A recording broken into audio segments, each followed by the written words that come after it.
Recently, I surveyed the It Starts with Attraction podcast listeners, people just like you, to ask what they would like to hear more of in upcoming episodes of the podcast. And so in today's episode, we're going to be covering one of those questions, which is, what is my weekly routine and how do I work on my pies? And I figured it was pretty fitting to do that episode right now. I'm in no makeup, in my gym clothes, just got done with one of my workouts for today. And so that's what we're going to dive into. I'm going to give you my tools, my strategies, my techniques that I use to help me work on my pies on a day-to-day, week-to-week basis. Let's dive into today's episode. One of the things that I have been studying a lot over the past 3 years has been motivation and why people are motivated to do the things they do. What helps motivation? How can we have higher levels of motivation? And so on and so forth. And a lot of the research out there that's been done on motivation has been based in what's called self-determination theory. Self-determination theory states that there are 3 key components that a person needs if they're going to be motivated to do something: autonomy, competency, and belongingness. So basically, what all of that boils down to and means is that when a person feels like they have the ability to choose the goal for themselves and do it, which is autonomy, when they have the competency to do it, they feel like they have the ability to actually do it and do it well, and the relatedness or belongingness, which means that either it's something where they feel a sense of belonging when they work towards that thing, or it is related to another goal that they have in their life. When those 3 things are present, it leads to the highest levels of motivation. Further than that, there's 5 different types of motivation. There is external motivation, introjected motivation. There is identified motivation. There's several different kinds. We're not going to talk about all of those. We're going to talk about 2, because really motivation is on a spectrum from external to intrinsic motivation. And what that means is when we feel like we are motivated to do something because of an external pressure or an external circumstance, if someone else is wanting us to do it, then that is external motivation.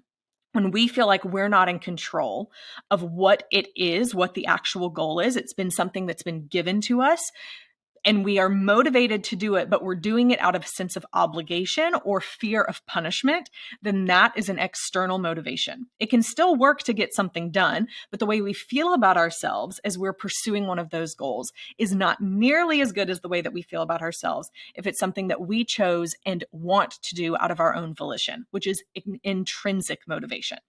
Now, external motivation, here's an example of that. If you were working at an office and they did a step challenge one month and you had no desire to do the step challenge, but you felt compelled because of your boss or maybe your coworkers to do it, and so you felt a sense of obligation to join and be a part of that, then that would be external motivation.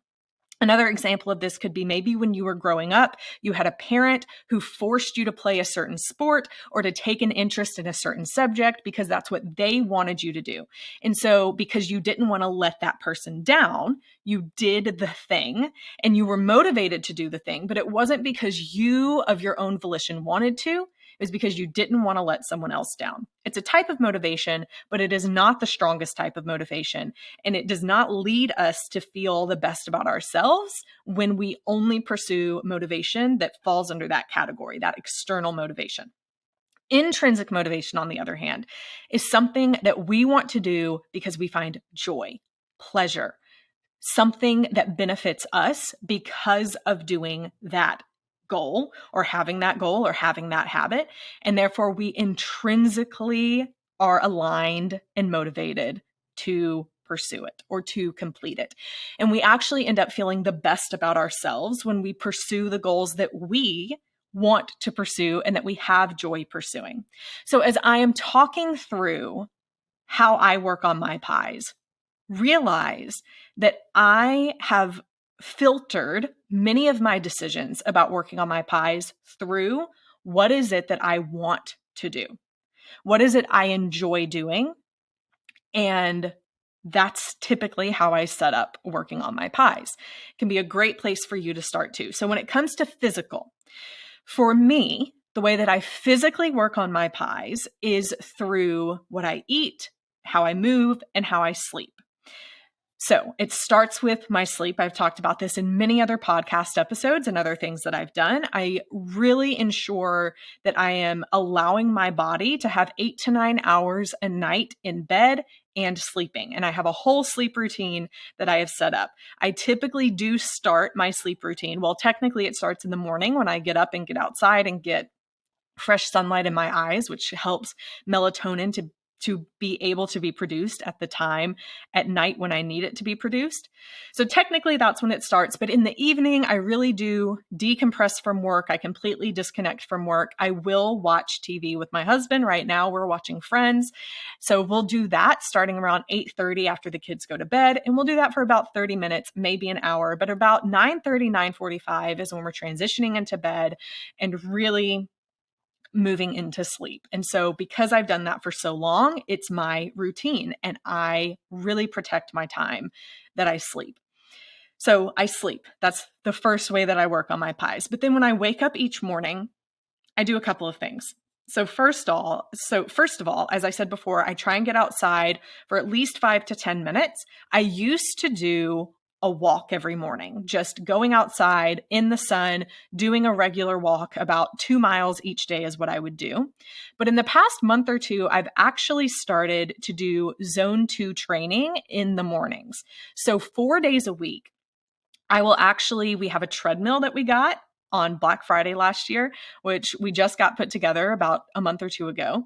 And we put that together in our garage. So I'll open up the garage door so I still have sunlight coming in, even though I'm not directly in the sunlight. I'm getting that direct exposure, at least to looking at the sun, even if I'm in shade, which is still helpful. So I'll be in there, I'll put the treadmill, or I'll wear my Apple Watch and put on, I have an app called Zones, and I use that on my watch it gives me real-time feedback on what my heart rate is. And it's a little, I just like the way that it has haptic feedback. So I can know when I move into a different zone just by the way that it vibrates on my arm. So I'll use that to get into about a 65 to 75% of my max heart rate by using the treadmill. Because if I'm going to walk outside, I actually have to run in order for me to get into what is the zone 2 heart rate for me, which I am classifying as 65% to 75% of my 1 rep max. But when I use the treadmill, I can walk, which is less load on my knees over time. And so I'll put it at like 8% incline at 3.6 miles per hour or some kind of variation of that, just getting my heart rate for 45 minutes in that zone rate. And I'm doing that 4 times a week. And the reason for that is because I'm trying this. I've heard Peter Attia talk about it on his podcast, and in some other people talking about how zone 2 is really helpful for longevity and for mitochondrial rejuvenation and regeneration and some different things that are happening there. So it's something that I'm trying right now. And I'm really trying to build my aerobic base, especially because I have realized over the past couple of months, I have a high family history of heart disease. And so doing things to increase my heart function, my aerobic capacity is very important to me. And zone 2 training is helping me do that. So I do that for 45 minutes, 4 times a week. And so that's about 3 hours a week, which is right around the sweet spot of where I want to be with that. The other days I will get out and just do my normal walk on the other 3 days a week. Then I'm working out and doing strength training and stability work 5 days a week, sometimes 6.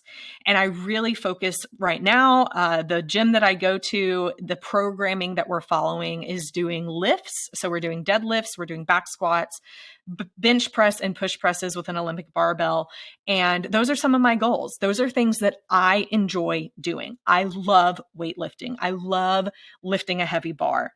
I love working on different types of Olympic lifts, even snatches or clean and jerks. Those are things that intrinsically I am highly motivated to do. I've also been working on my pull-ups over the past 3 to 4 months now. And I did my first pull-up in February. And I am up to being able to do 5 without stopping. But over the course of a workout, I've done up to 50 during one workout, which I'm really, really happy with. And that's unassisted. But again, that was a goal I set for myself. It's something I wanted to do for several reasons. I realized at the beginning of this year that my posterior chain, which is the back of my body, is one of the weakest parts of my body. And I also had a hypothesis that maybe some of my neck problems that I was having was because I wasn't as strong and as I could be in my posterior chain. And so I've really been working on that in several reasons. I've also been working on my hamstrings, my deadlifts. And so I have a deeper reason as to why I'm working on many of the things that I'm working on that is motivating me to do so. I also know that for strength training, that muscle, it's incredibly important, especially in your 30s and 40s, to really work on your muscle mass, because after we turn 40, 50 years old, we begin to lose muscle at a higher rate. And so I want to be able to be incredibly active in my 70s and 80s, which is why I'm putting so much emphasis on my exercise program in my 30s, because I want to be able to have the biggest aerobic conditioning foundation that I can, knowing I'm going to lose it over time, and the biggest muscle mass foundation that I can, knowing I'm going to lose it over time. So those are things I'm really highlighting because I have a bigger why behind it. I am choosing these goals for myself. I know that I have the competency to do it. It relates to other goals that I have. And even in a sense, it gives me a sense of belonging to that community of exercise fanatics and things like that that I belong to. That's the main way I work on the physical part of my attraction. I also do really try and watch what I eat in a healthy way. I struggled with eating disorders in the past, so I try not to be super neurotic about it to put me back into old unhealthy habits, but I do try and make it a high priority to eat whole, healthy foods. So I really limit my sugar. I really limit gluten or anything like that, dairy for the most part, unless it's goat cheese on a salad. That is something that I just love so much. But I really do try and focus on eating the foods that help me to feel the best way possible.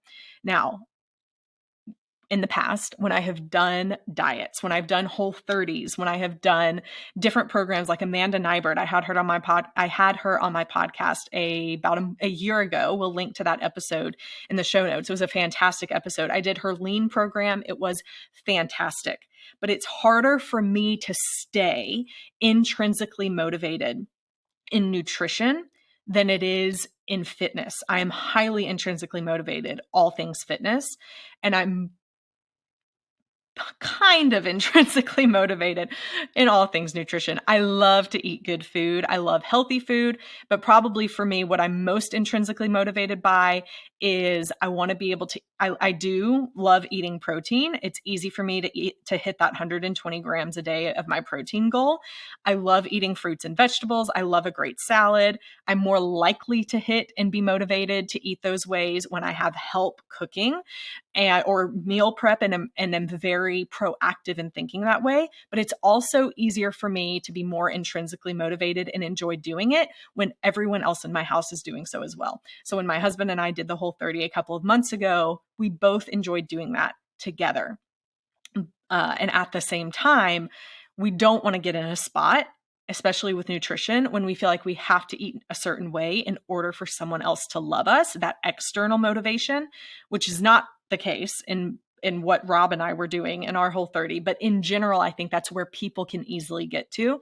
And so that's one that will take a little bit more of understanding the why and just relating food and nutrition and wellness into how it makes us feel. And are we serving our body? Is it helpful to us and healthful for us, the things that we're eating, and helping us to reach a bigger physical goal that we have? And that doesn't just have to be looks or a certain size that you're looking to be. For me, I don't have that at all. I've pretty much stopped weighing myself.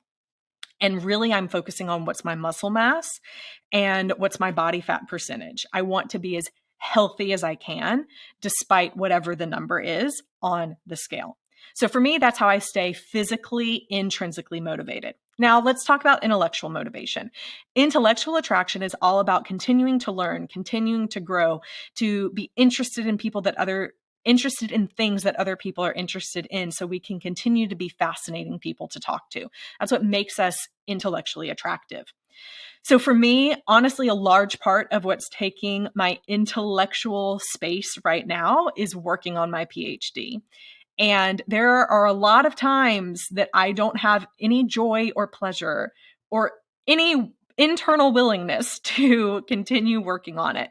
But there is a deeper drive in me that is very competitive and is absolutely going to finish what I commit to start and finish what I say I'm going to do, which is what drives me even when it gets hard. So even when it's not fun or enjoyable, I'm doing everything I can to dig deep and stay motivated, even when it's incredibly difficult, which right now I'm in a season of a lot of reiterations of my actual proposal, my actual dissertation. There's a lot of writing. There's hundreds of scholarly articles pulled up on my computer literally right now that even this afternoon, I'm going to have to go through and continue to edit chapter 2 of my dissertation. It takes a lot.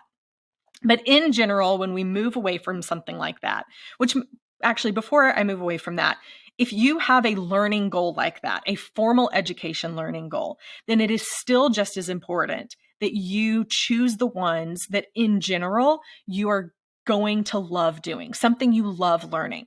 Not just going to get a master's in business because it's what your company wants you to do. If you have no interest in that, I would encourage you to think, what is something you actually love learning, something you would want to continue working in that space, and something that has a deeper meaning or a deeper value to you, because that's what's going to help you stay motivated to keep doing it, as opposed to, I'm only getting my college degree because my parents want me to, but I hate every single step of it. That is what we're trying to get away from. But there is a part of this, which is learning about something that someone else enjoys, even if it's not what you do, because of the benefit of the relationship and the benefit it will bring to your relationship. What do I mean by that? When you have a kid, for example, who's super into something, like my daughter right now is really into Pokemon. When I was growing up, I had a lot of the Pokemon cards, but I never watched the show. I wasn't super into it like she is. And so she has one of these big books. She loves learning about them, telling me about them. Now, am I intrinsically motivated to play, learn, or watch Pokemon on its own? No, I'm not. But I am intrinsically motivated to have a great relationship with my daughter. And if one of the ways that we can do that is by connecting about a subject that she loves and enjoys, then absolutely, that's what I'm going to put time and emphasis into doing. And so that may be a way that you think about intellectual attraction and how you work towards intellectual attraction. And becoming your best self intellectually is not just thinking about what are the things that you have an intrinsic desire to learn and do, but also what are the things that the people you love have an intrinsic desire to love and do, and you can use as a way to further deepen your relationship with them. Which leads us into emotional attraction. Remember, emotional attraction is all about evoking emotions within other people they enjoy feeling. Now, intrinsically, how do I do this on a day-to-day basis in a way that I love it? I think all of us love or have a desire and have a joy that we get out of having great relationships. So in some ways, I think that this is a part of who we all want to be. But I believe that we can take it a step further in thinking of what are the things that you can do that you are naturally gifted or naturally inclined to do that do evoke positive emotions within other people that maybe not everyone has that gifting of. Maybe you're an amazing encourager. Maybe you love making other people laugh. Maybe you make fantastic cakes that you would love to bless some people around you with. I don't know what that is for you, but think about what you love doing for other people that can show them how much you love them. And do some of those things. But another way to think about this is, what are the things that people in my life would really appreciate me doing? And even when it's not my natural inclination, how can I serve them, be there for them, or do that for them as a way of helping to evoke positive emotions within them. So how do I work on my emotional attraction on a day-to-day, week-to-week basis?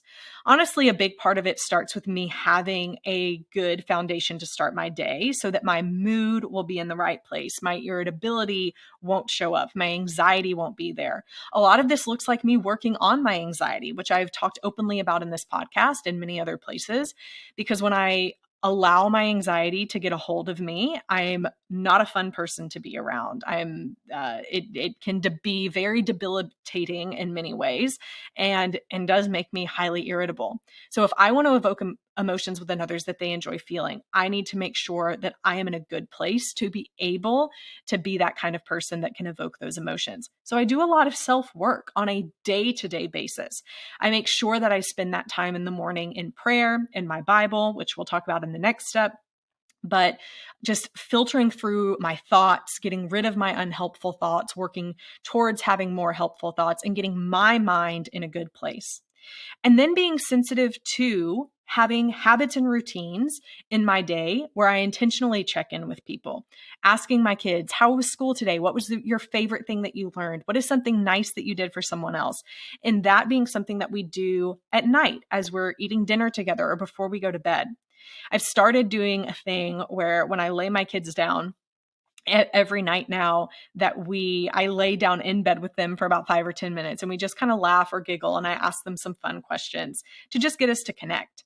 But same is true for my husband.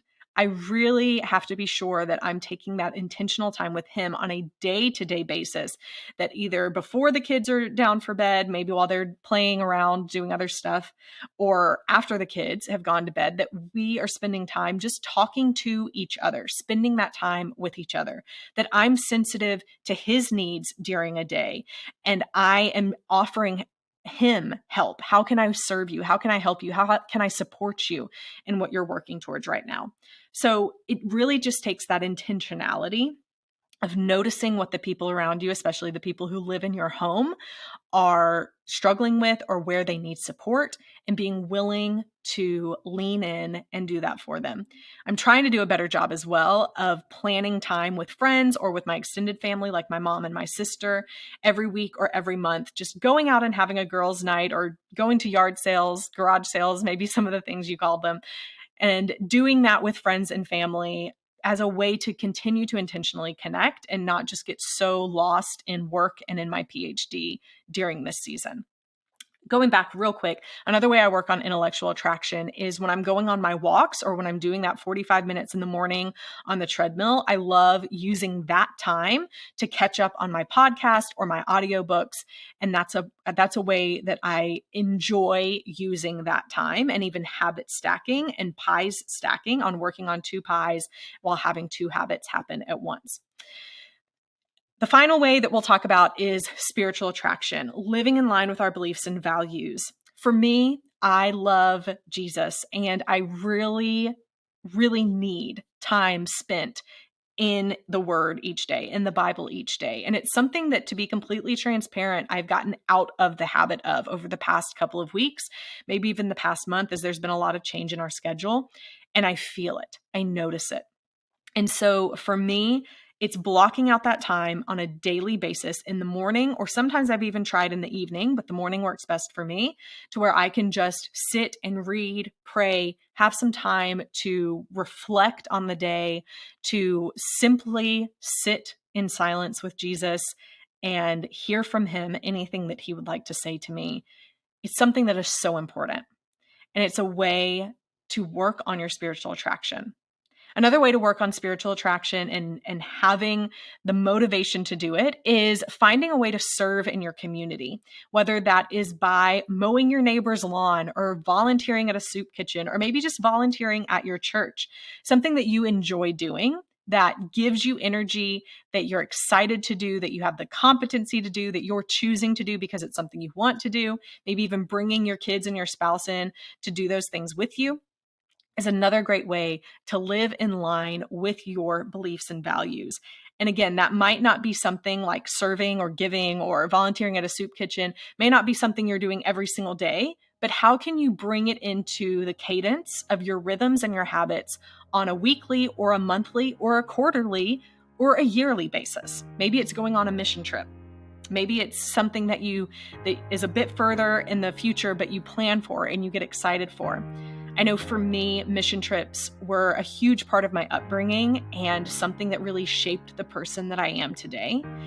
And I cannot wait until I'm able to take my daughter and my son with me and my husband on a mission trip so that we can do that as a family. It's something that I have been looking forward to for so long, and they're just about at the age where I feel comfortable being able to do that. But it's another great way to work on your PIES. And going on a mission trip isn't something we do every week. It's not even something we do every year. Hopefully soon in the future, with the kids getting older, we'll be able to do that. But intrinsically, it's something I want to do. I'm highly motivated to do it for several reasons of why it matters a lot to me. But the bottom line of it is, when you look at each area of your PIES, I've shared with you some of the ways I work on mine, but you have to do what makes sense for you and what you are intrinsically motivated to do. What is it that you feel a sense of autonomy because you're able to choose it, not it being assigned to you from someone else, that you feel competent to be able to do it. You have the skill set or the talent or whatever it is to be able to actually do that thing, even if it stretches you.